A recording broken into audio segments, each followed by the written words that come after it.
an inch and a half just now, and we've been working our way up and down the landscape, finding different rock formations and following contacts to build up a profile of the underlying geology.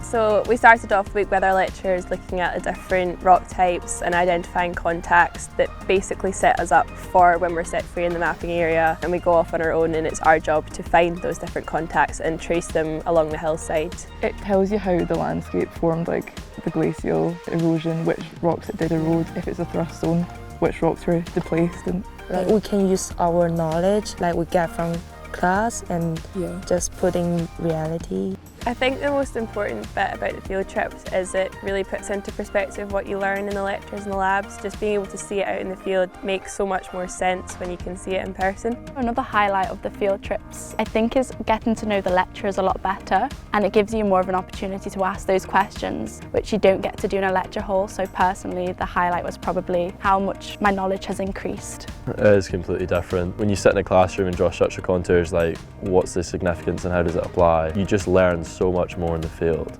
Just being able to see the actual rock forms instead of seeing it in a PowerPoint is very different, and you can go up to it and do the grain size and see the colorations and the bedding, and it's much more hands-on. It's one of the best parts definitely of the year. It's one thing looking at a picture, it's a different thing like actually standing in an area of such geological significance.